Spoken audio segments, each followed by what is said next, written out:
Hello everybody, so I thought about doing some very short video about spicing up the jazz standard kind of changes. So for instance, let's take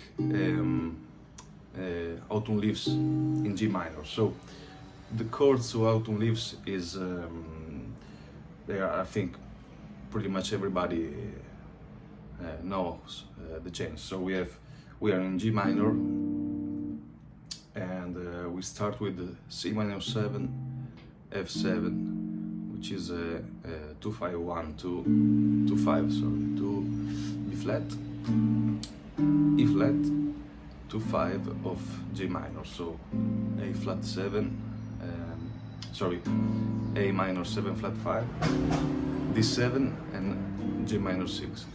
And you played it twice. Then the B section is starts with the 2-5 of G major, sorry, G minor, 2-5 of B flat, 2-5 of G minor.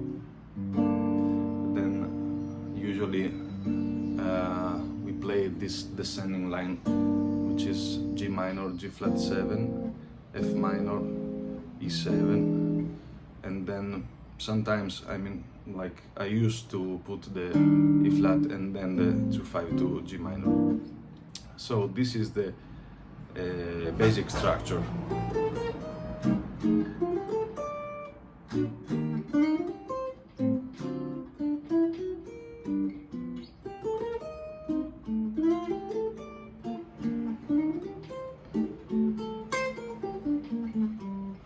Etc.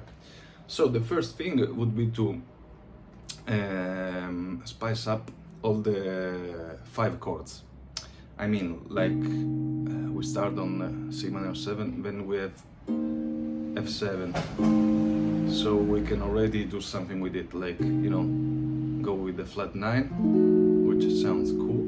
So you have F, A, C, E, and G flat,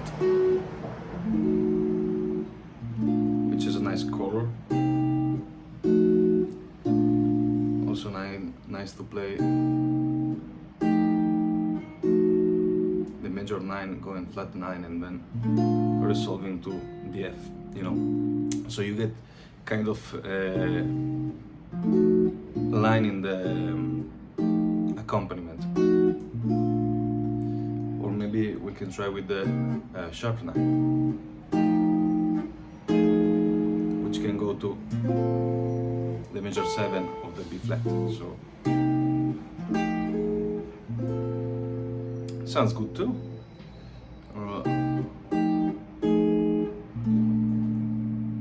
Don't know. Now I went with the natural 9, sharp 9, and went again down to the 13th of the B flat. I guess sounds okay. So you can, experiment a little bit with the all the dominant chords, like, of course, the D7 being the dominant of G minor. Again, you can go flat 9, which is resolve, as we said, to the 5. Or since this is dominant actually of the key, because it's D7 dominant of G minor. Actually, the flat 9 can resolve to to the 6 of the G minor, which sounds pretty good. Little bit noir. And again the sharp 5, sorry, the sharp 9, which you can resolve to, you know, to the 6, to the 5, or even to the major 7. You know, kind of nice color. So, yeah, that's some ideas about the dominant chord.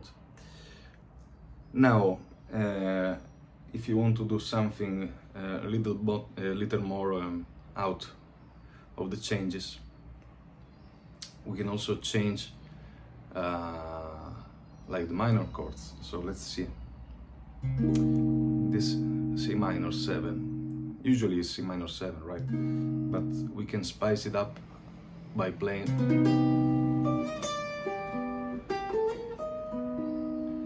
a minor major 7.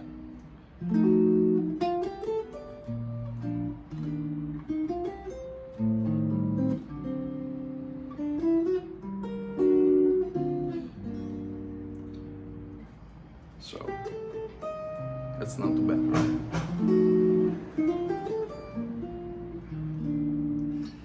Right. Also, like the A minor 7 flat 5, we can play some natural 9.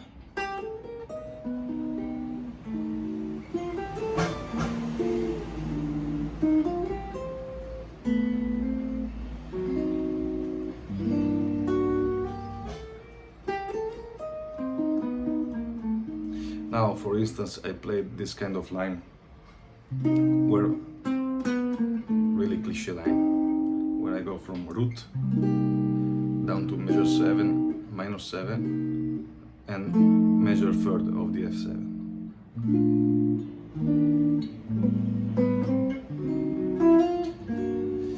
I mean, the main thing is try to think about a line which connects all the chords.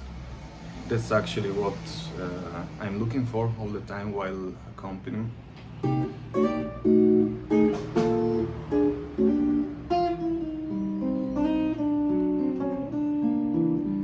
Even sometimes I don't really think about, you know, what's the function on the note of the note I'm doing, but I'm just, you know, singing the line.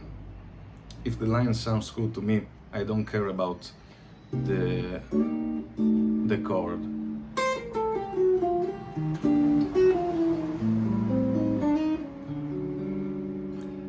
This is major 7 on the dominant. Should be the most awful note ever. I kind of like it.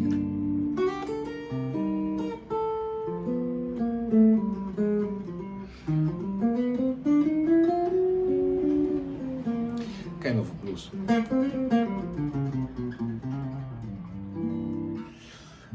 Yeah, so you know, also the major 7 could be a major 7 sharp 5. Sorry. Sounds good, huh?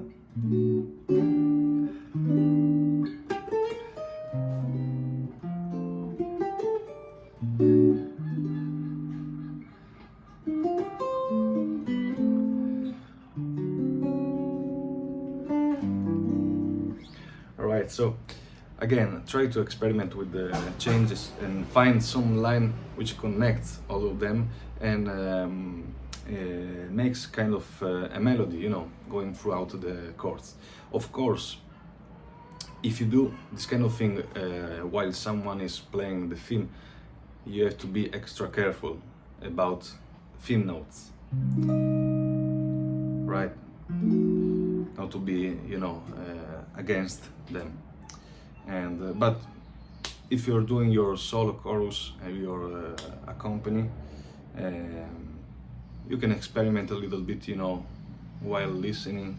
Maybe sometimes the player is doing some kind of line which reflects those kind of chords.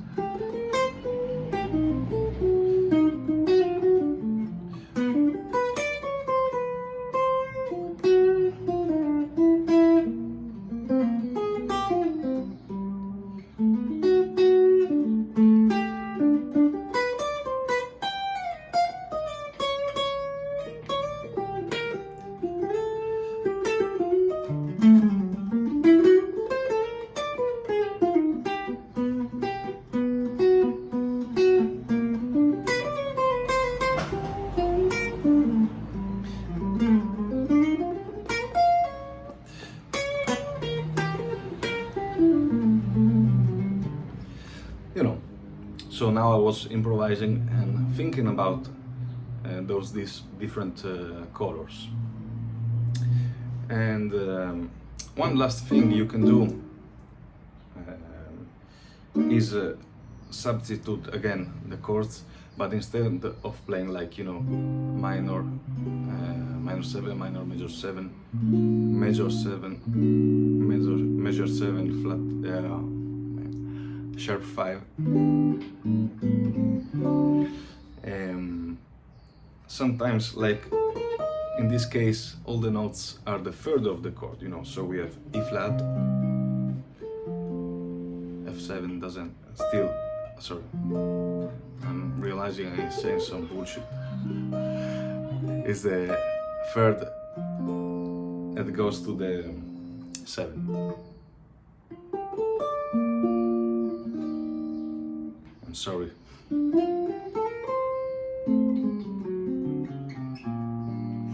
So, since you have the minor third, you can kind of think about this C minor 7 as a dominant with the sharp 9,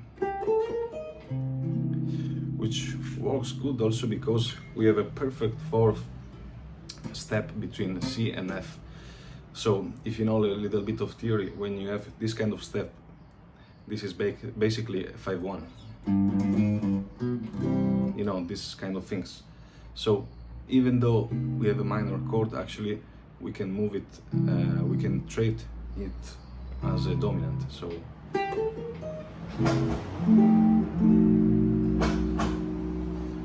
this F7, of course, is a dominant itself in the tune. When we go to the B flat, the next note is a E flat. So we have again this perfect fourth skip. So we can actually make it dominant.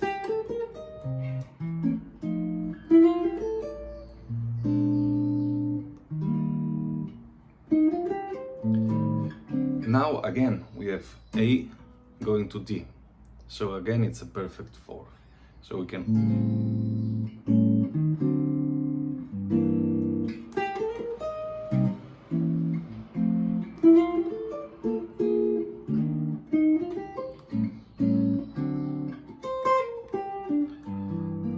and also if we are going back to the, you know, from the G minor 6 back to the C minor 7, also it's a perfect fourth skip. So again we can play the you know, an altered chord, kind of, you know, could be flat 9, sharp 9. And remember, you can do all this kind of stuff while accompanying, but also while playing. So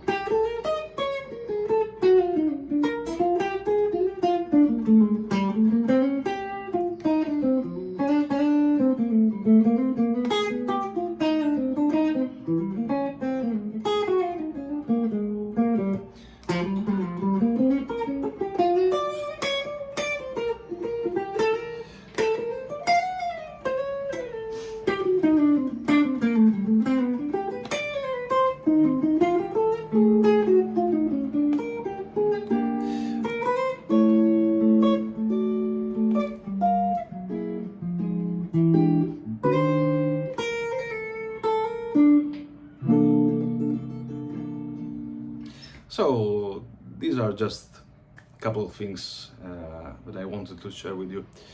I want to thank you for watching this thing. I hope my English wasn't that bad, and I hope you can find something useful for your playing. Let me know. I see you.